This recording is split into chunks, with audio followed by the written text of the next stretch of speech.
Welcome to Israel Now News. I'm Yochanan El-Rom. And I'm Erin Viner.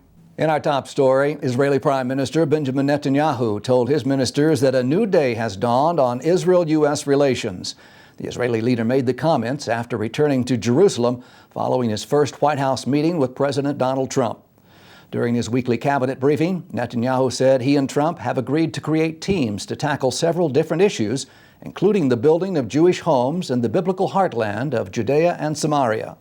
The Trump administration is making it clear that under the president's leadership, the United States remains fully committed to ensuring that Iran will never be permitted to threaten Israel with nuclear weapons. That message was conveyed during the Munich Security Conference by U.S. Vice President Mike Pence. During the gathering of world leaders, Pence singled out Tehran as a leading state sponsor of terrorism and slammed it for continuously destabilizing the Middle East. The U.S. second-in-command slammed the 2015 nuclear deal for infusing the rogue nation with cash by canceling critical sanctions. Meanwhile, the defiant hardline state's elite Revolutionary Guard conducted further military drills despite repeated warnings from Washington. There are increasing reports of behind-the-scenes efforts to form a regional military alliance of Sunni Arab nations to counter rising aggression from Iran. The Wall Street Journal revealed that the Trump administration is trying to encourage the development of a NATO-like pact in which the Arab countries would consider an attack on one member state by Shiite Iran as an attack against all. The emerging mutual defense union is believed to include Israel's peace partners, Jordan and Egypt, as well as the United Arab Emirates and Saudi Arabia. While neither Washington nor Jerusalem would be directly involved, both would provide active support. The Journal cited an unnamed official saying Israel would do what it does best by gathering and sharing intelligence. There's recently been a reported warming of relations between Jerusalem and Riyadh, which hold mutual concerns over Iranian expansionist aspirations. Security continues to be bolstered at Jewish American community centers in the wake of the latest serious wave of bomb threats. At least 54 JCCs in 27 states and one province in Canada have been evacuated since January 9th. The fourth such mass disruption in just 5 weeks targeted 11 facilities in at least 6 U.S. states. Explosive sniffing dogs were part of teams conducting searches of each building, although so far each incident has been a hoax. The FBI is now probing each case. And meanwhile, Missouri was hit not only by the bomb threats, but also the destruction of hundreds of gravestones in an historic Jewish cemetery in St. Louis. Concerned family members were devastated to see the desecration of their loved ones' final resting places. Police are investigating the destruction, but so far no arrests have been made. U.S. Ambassador to the United Nations, Nikki Haley, has again slammed the General Assembly and the Security Council for their prevalent and long-standing bias against the Jewish state. The American diplomat made the blistering comments ahead of a scheduled Security Council meeting on the Middle East, which she alleged was only focused on criticizing Israel, the one true democracy in the region. Haley went on to say that the United States would not support any UN resolutions, such as last December's declaration against Israeli building policies. That controversial measure passed only after the Obama administration refused to exercise its veto power. Haley stressed that Washington is determined to confront the UN's discriminatory practices against the Jewish state and that the Trump White House will not turn a blind eye to this kind of activity. Imagine never again having to tell a caller to speak quickly because your phone's about to die, or not urgently needing your tablet but finding out that it's already turned itself off. Most of us dread having to drag around our bulky chargers, so both of those scenarios are pretty familiar. But those experiences can soon be relegated to the past starting later this year.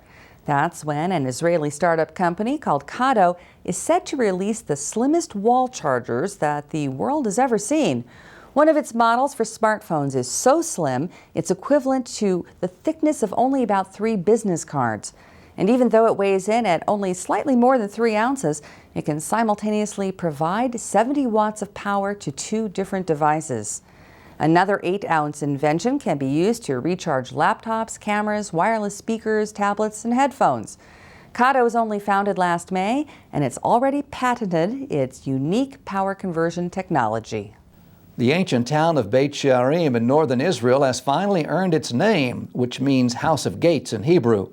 Until now, historians assume the site's title was derived from some other origin, since no city entrances were ever found. That all changed with the unexpected discovery, which archaeologists describe as nothing less than shocking. Half of an impressive Roman-era gateway built of limestone blocks has just been unearthed next to a circular tower. Traces of post holes for doors and locks were even found in the soil. Beit She'arim has long been recognized for having been a center of Jewish culture in the land of Israel during the Roman and Byzantine periods. It was once the headquarters of the Sanhedrin, the Jewish judicial and scholarly council, and it was also where the Mishnah commentary of oral Jewish law was compiled in the 2nd century of the Common Era. The town's necropolis of Jewish tombs has even been deemed a World Heritage Site by UNESCO for its treasury of artworks and inscriptions in Hebrew, Aramaic, Greek, and the first millennial language, Palmyrene.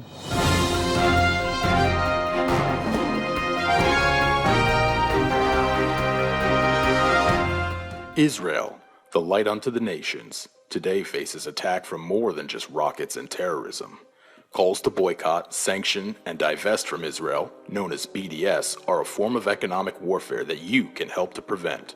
The Israel Allies Foundation has launched a public service campaign called Defeat BDS, offering educational tools and other resources that you can use to stand with Israel and help make a difference.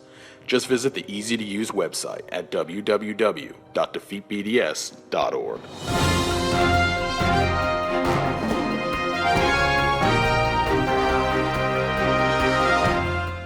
That concludes the news portion of our show. Stay tuned for Ask the Source with Josh Reinstein.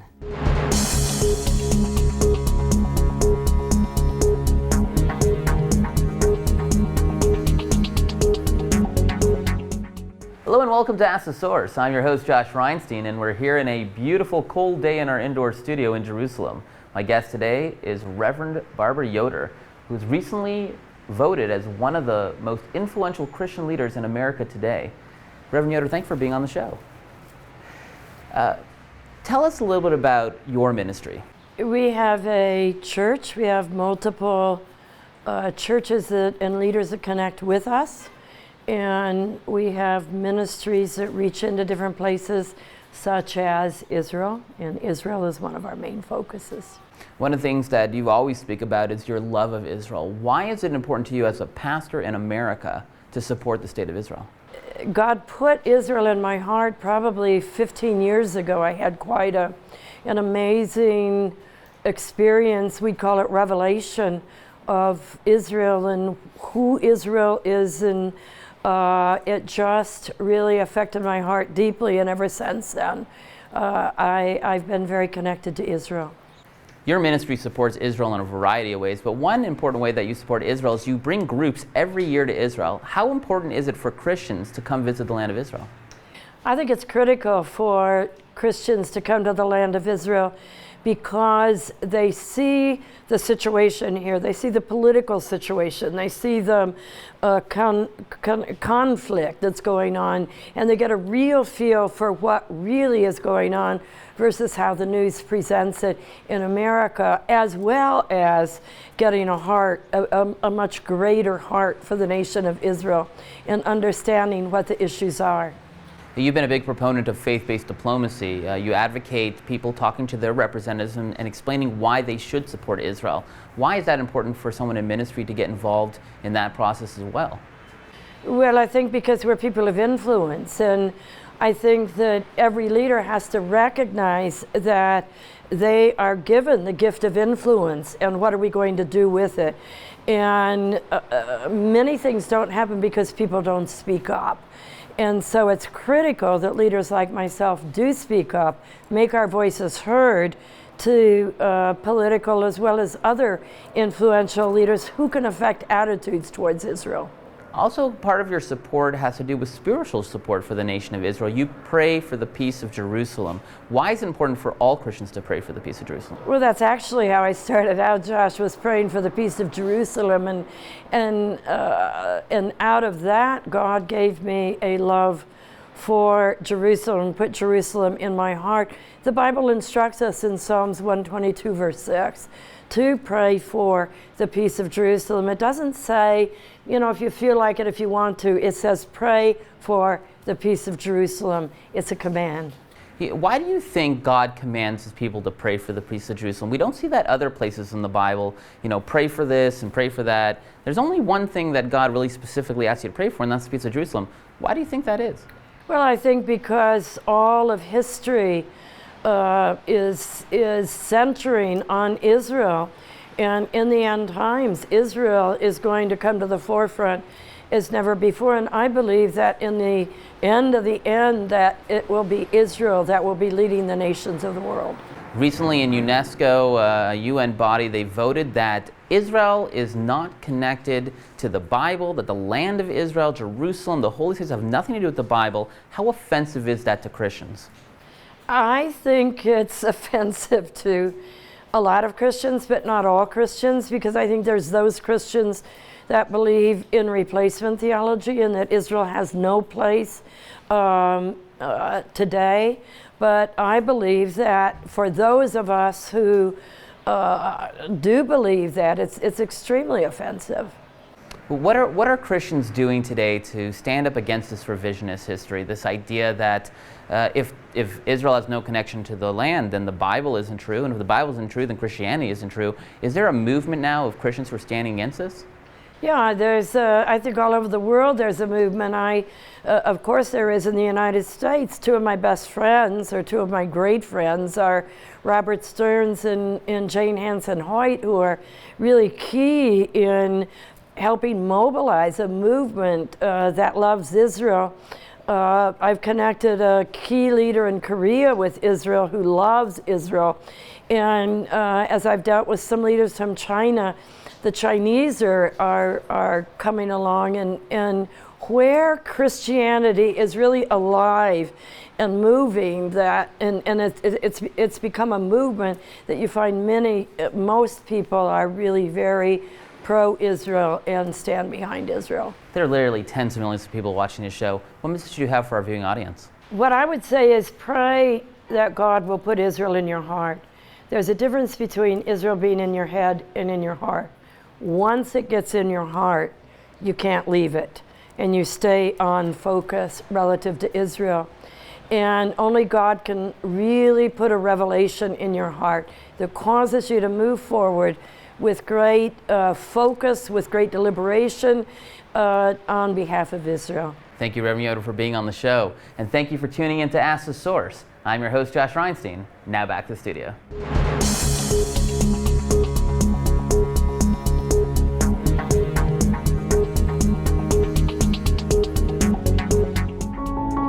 I'm David Sussman, and I'll be your host as we walk in the footsteps of the kings and prophets of Israel. Together, we'll discover the land where the scriptures came to be. Israel Now News TV and the government of the State of Israel present a Daystar original series. Together, we will experience the archaeological discoveries, as well as witness the fulfillment of prophecy as the Jewish people return to their land and build the awesome modern state of Israel. Join us on an experience of a lifetime as we journey through the land of the Bible.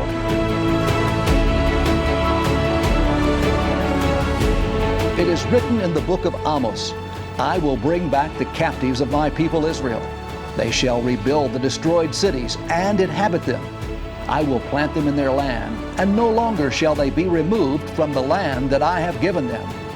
Join me each week for a new adventure as we explore the land of the Bible.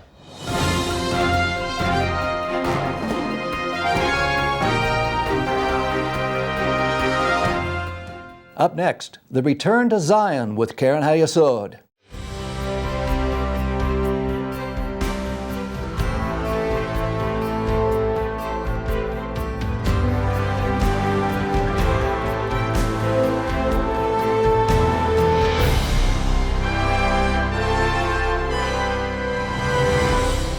Hello and welcome to the Return to Zion with Karen Hayesod. I'm Eliezer Moody Sandberg, World Chairman of Karen Hayesod, the leading official fundraising organization for the State of Israel. It was foretold that the children of Israel would return to their land on the wings of eagles. This is why it was so important for Keren HaYesod to support the establishment of Israel's first airline. I hope you enjoy. God bless you from Jerusalem. The divine promise of bringing the children of Israel to their land was given to Moses at the foot of Mount Sinai.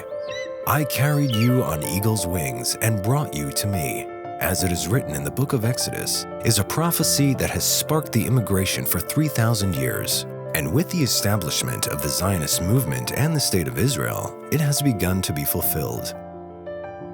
Eagles made of steel of El Al Airlines have taken to the skies of the Holy Land, carrying with them hundreds of thousands of new immigrants to Israel. They have come from Yemen and Iraq, from North Africa and Ethiopia, from Russia and Ukraine. El Al, Israel's flagship carrier, was established with the support of the donors of Keren HaYesod, a global organization authorized by the Israeli government to raise funds for Israel's most important priority projects. Most urgent is the task of bringing Jews to Israel from countries of distress where they face danger.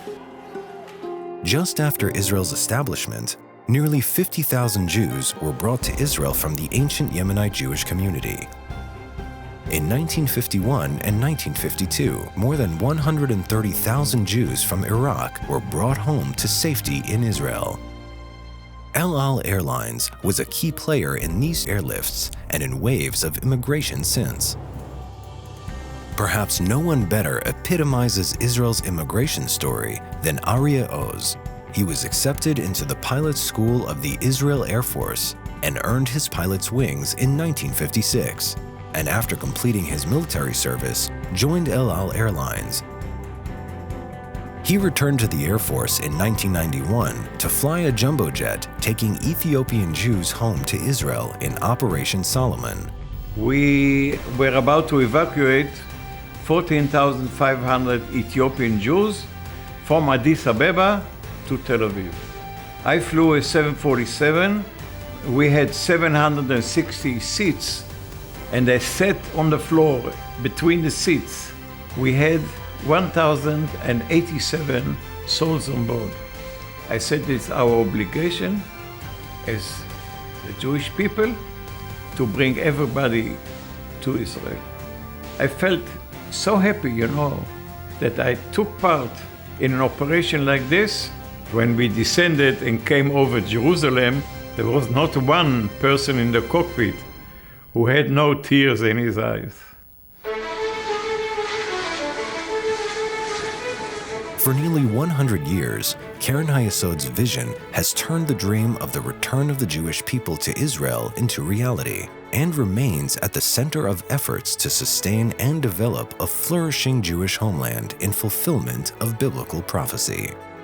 Every time that when I made my walk around in order to see that the aircraft is serviceable, I always looked up and saw the Star of David and said to myself, gee, I'm flying El Al. This is El Al. This is Israel. This is the Jewish people.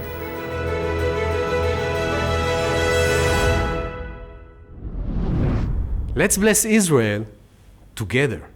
To donate and get information, call us at 1-800-505-1665 or visit our website at www.khisrael.org.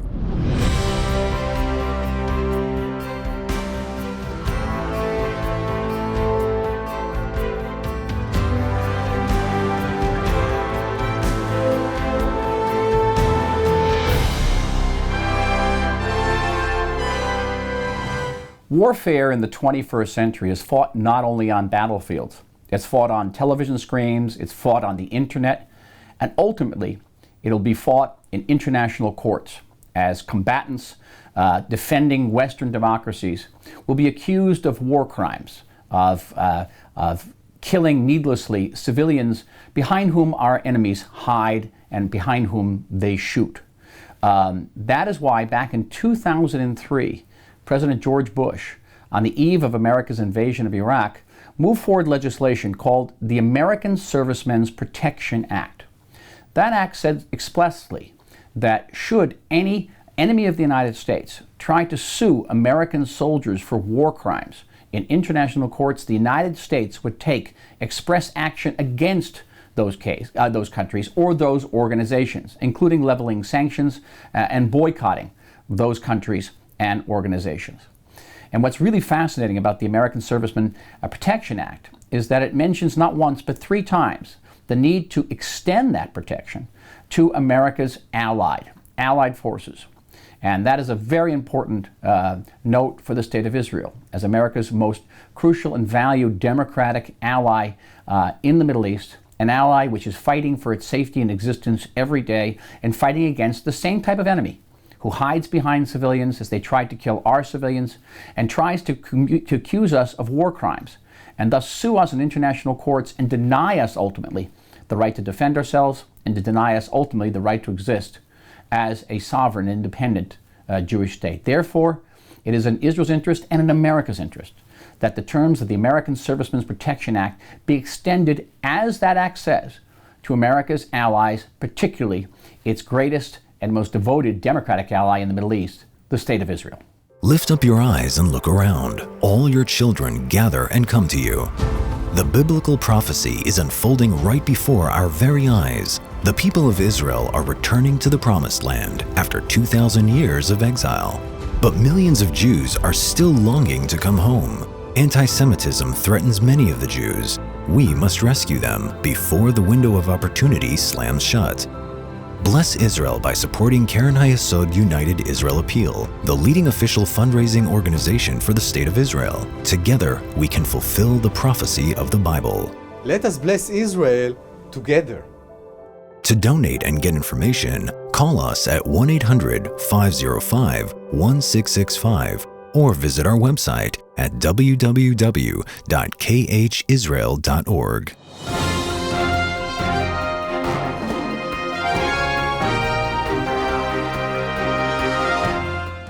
Please stay tuned for the ICEJ report from the International Christian Embassy, Jerusalem. Today, we remember. Today, we pause the daily routine of life and remember the past. A past encompassing the horrors of genocide. On January 27, 1945, Auschwitz, the largest Nazi death camp, was liberated by the Red Army. 72 years later, the world stops to commemorate the victims of this tragedy.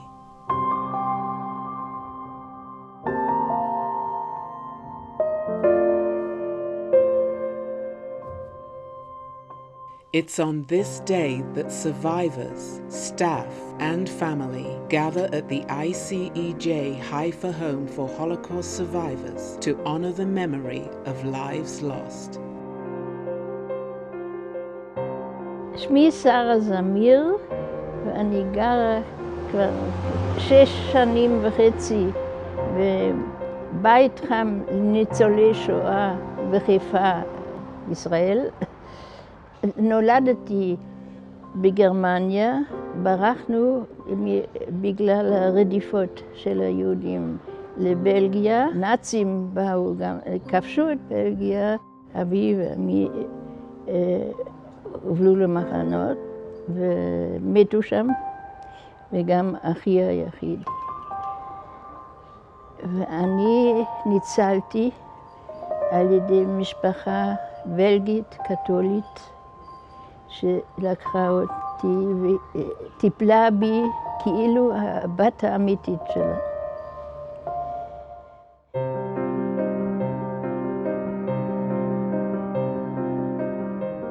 אני חושבת שהיום הזה חשוב במיוחד שאנשים שלא ידעו על כך מכל העולם ילמדו מזה שדבר לא יקרה לעולם עוד פעם.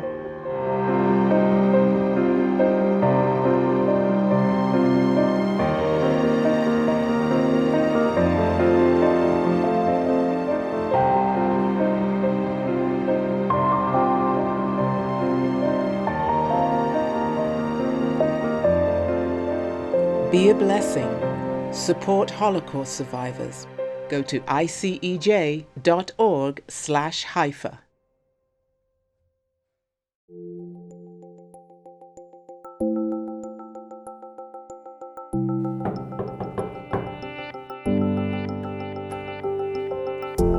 Shalom, Chaya. Judy, you surprised me. To see you. I'm very, very happy to see you. Come on. Chaya, I got a present for you. This is a very special blanket that came all the way from Canada, from Canadian friends who love you and want to make sure that you keep warm in the winter nights here. Thank you very much for the present. I thank you, but I want to thank the people from Canada, what they thank for us, and they send us so good a present. This present is good for warm for the body, but more and more warm for the heart. Thank you, Judith. And thank you very, very much. And I thank you Love you. for Canada too.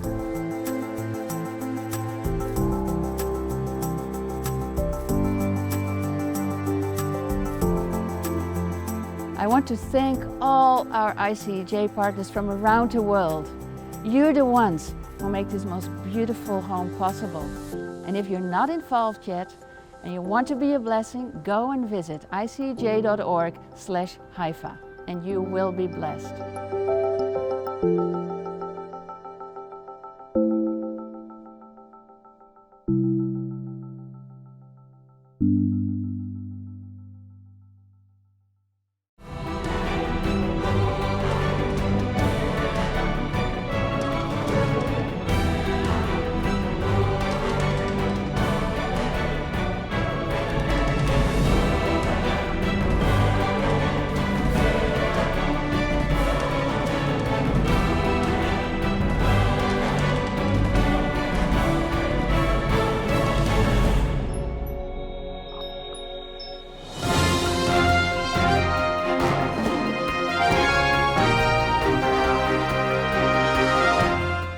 That's all for this edition of Israel Now News. I'm Yochanan Elrom. And I'm Erin Viner, reporting from our studio in Jerusalem. Please join us again next week for all of your Israel updates.